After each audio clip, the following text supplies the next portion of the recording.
Media మిత్రులకు అదేవిధంగా BC కుటుంబ సభ్యులకు అందరికీ నా నమస్కారాలు. ముఖ్యంగా ఈ సభ మన గిరిరాజు గారికి, అదేవిధంగా రవిచంద్ర గారికి, శంకరన్న గారికి, నరసింహన్న గారికి, ఈరుడు శ్రీనివాసన్న గారికి, బొట్టు కృష్ణ గారికి నా ధన్యవాదాలు. ముఖ్యంగా ఈ సభ ముఖ్య ఉద్దేశం ఏమంటే, ఇక్కడ మనం బీసీలు ఏ విధంగా ఎంత చైతన్యంగా ఉండారో అనే నిదర్శనానికి మన ఇప్పుడు గెలిచినటువంటి సత్యకుమార్ అన్న గారు విజయం వెనకాల ఎవరున్నారంటే ఇక్కడ ఉన్న బీసీలే. ఈ బీసీలో ఎన్నెమ్మగా బీసీ వ్యక్తికి నిలబడబట్టే ఇక్కడ అత్యధిక మెజారిటీతో మన బీసీ వర్గానికి చెందినటువంటి సత్యకుమార్ అన్న గారు గెలుపు ఖాయమవడం జరిగినది. ఇక్కడ మనకు బీసీలు ఇంతకుముందున్న ప్రభుత్వము ఏ విధంగా ఎన్నుకోటు పొడిచిందంటే 34% ఉన్నటువంటి బీసీల రిజర్వేషన్ని 24% విధించడం వల్లే బీసీలు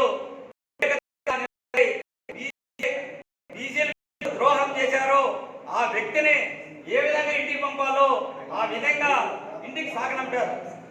ముఖ్యంగా అభివృద్ధి పదంలో రాష్ట్రము నడచాలంటే ఎటువంటి వ్యక్తిని మనం రాష్ట్రానికి ఎన్నుకోవాలో మన ఇప్పుడు వచ్చినటువంటి మెజార్టీ మనకి నిదర్శనం.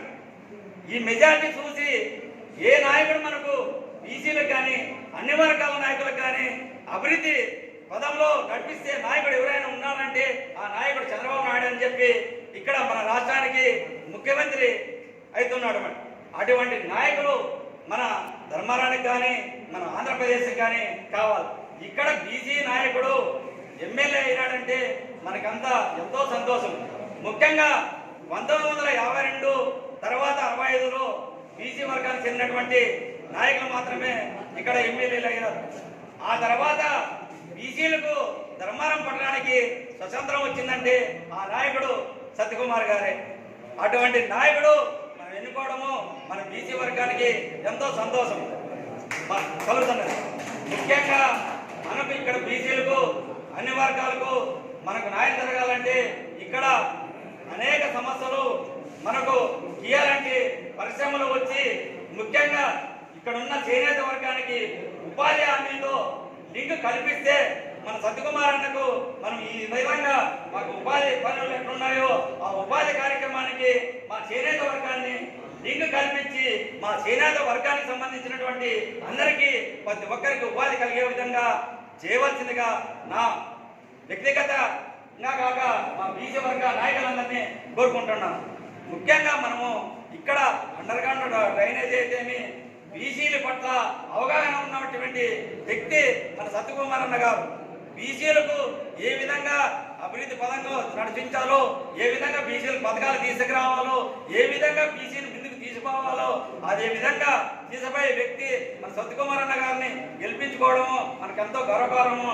ఇదే విధంగా మనం ఎన్నో సమావేశాలు బీసీలకు ఏర్పాటు చేసి మనకైతే మన కులాలకు సంబంధించినటువంటి పథకాలు ఏవైతే అందుకోకుండా పోతున్నాయో అవన్నీ అందేదండగా మన బీసీ వర్గాలకంతా మనం తెలియజేసి ఆ వర్గానికి మనం ఏ వర్గానికి సంబంధించిన వర్గానికి ఆ వర్గానికి ఏమి అందలేదో వాళ్ళకంతా మనకు ఇప్పించే బాధ్యత మనం అంతా తీసుకోవాలని ఈ సభామూలకంగా తెలియజేస్తూ నేను సభను నిర్మించుకుంటున్నాను.